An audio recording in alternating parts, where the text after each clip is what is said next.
स्वागत है आपका फिजिक्स हिंदी के यूट्यूब चैनल के अंदर। तो आज हमारा लास्ट टॉपिक है मानव जन्म के अंदर, तो जिसमें मैं आपको मानव जन्म जो चैप्टर है इसको आज कंप्लीट करके रहूँगा। इसमें मेरा दो टॉपिक बचा हुआ है। पहला टॉपिक आपका बचा हुआ है आर्थोचक्र और लास्ट टॉपिक बचा हुआ है निषेचन की प्रक्रिया जिसमें भ्रूण बनता है।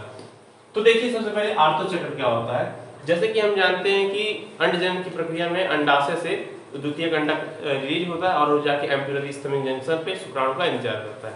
मान लीजिए जन्म की प्रक्रिया के थ्रू हुआ या ना हुआ और शुक्राणु हमारा एम्ब्रियोलरी स्तनिक जंक्शन पे नहीं पहुंचा, तो उस टाइम हमारा जो वो द्वितीयक अंडक रहेगा वो अनिषेचित रहेगा, यानी कि अभी उसमें फर्टिलाइजेशन नहीं हुआ है।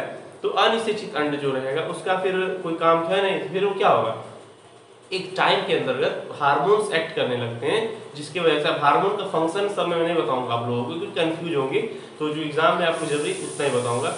तो क्या होता है कि वो हमारा द्वितीय जो अंडक होता है यानी कि सेकेंडरी साइट होता है वो अनिषेचित होता है, इनफर्टिलाइज होता है, तो किसी काम का नहीं होता है।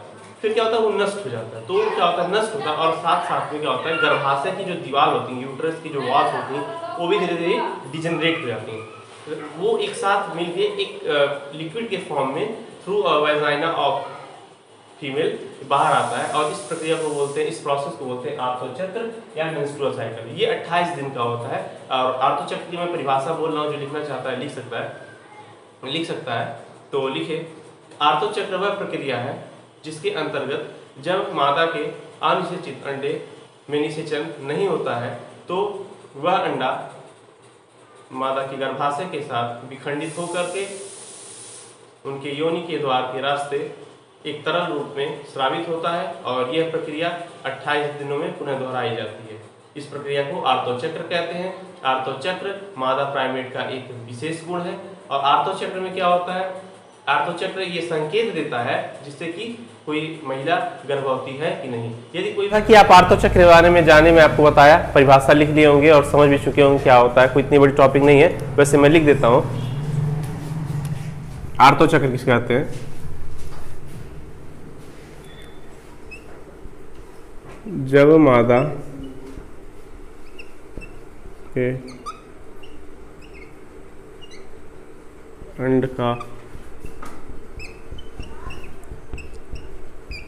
निषेचन नहीं होता तो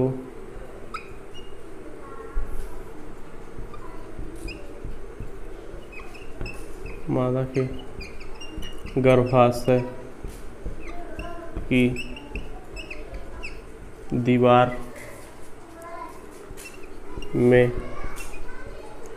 चक्रीय परिवर्तन होते हैं जिससे गर्भाशयी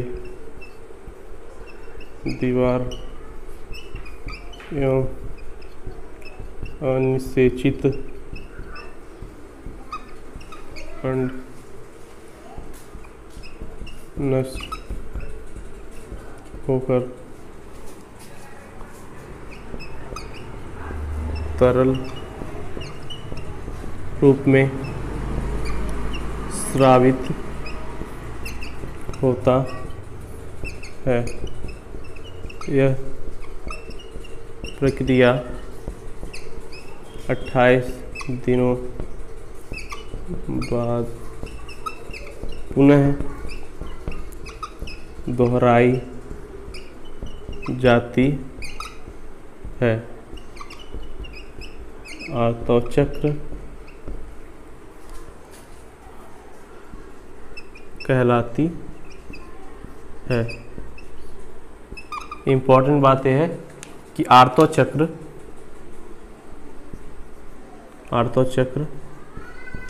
मादा प्राइमेट्स जैसे कि बंदर, इसको बंदरिया बोल सकते हैं, भालू, लंगूर की विशिष्ट लक्षण है। ये हो गया आर्थोचक्र के बारे में। जब मादा के अंड का निषेचन नहीं होता है तो मादा के गर्भाशय की दीवार में चक्रीय परिवर्तन होते हैं, जिससे गर्भाशय दीवार एवं अवसर निषेचित अंड नष्ट होकर तरल रूप में स्रावित होता है। यह प्रक्रिया 28 दिनों बाद पुनः दोहराई जाती है, आर्तोचक्र कहलाती है। आर्तोचक्र मादा प्राइमेट्स, बंदर जैसे भालू, लंगूर की विशिष्ट लक्षण है। ये आर्तोचक्र हो गया। और इस चैप्टर का लास्ट टॉपिक बचा हुआ है, वो मैं बता देता हूँ, निषेचन। तो उसमें कुछ बताना नहीं है, जैसे कि आप जान चुके हैं अंडाशय का निर्माण हो गया है, उसके बाद से आपका शुक्राणु का निर्माण हो गया है।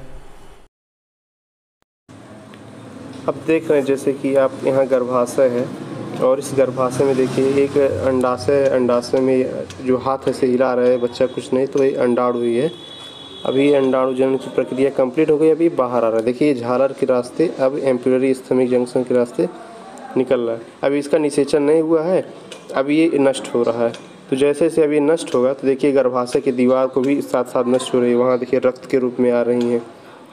अब देखिए यहाँ पे ये गर्भाशय की जो दीवार है, अब यही प्रक्रिया देख रहे हैं आर्तोचक्र में चल रहा है।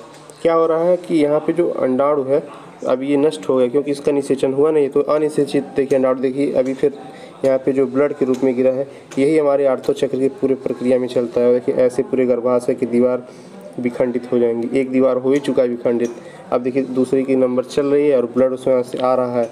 अभी ब्लड जैसे बीच में कनेक्ट हो रहा है, अब बहुत सारे जब ब्लड लॉस हो जाएंगे तो फिर ये भी गर्भाशय की दीवार देखिए चला गया। अब फिर बचा आपका फाइनली एक दीवार जहाँ पे अंडाणु हमारा चिपका हुआ। और इस बार ऐसा होगा कि हमारा ब्लड तो यहाँ लॉस होना स्टार्ट हो रहा है और यहाँ पे गर्भाशय की दीवार के साथ साथ हमारा अंडाणु भी बाहर चला जाएगा। और जब ये गर्भाशय की दीवार के साथ साथ अंडाणु भी आने से देखिए अब ये यहाँ पे क्या हो रहा है, डिस्टर्ब हो रहा है, क्योंकि अब इसको भी जाना है। तो यहाँ गर्भाशय की दीवार से बाहर निकलेगी। इसी प्रक्रिया को आर्तोचक्र बोलते हैं। समझ लियो। Okay, bye bye.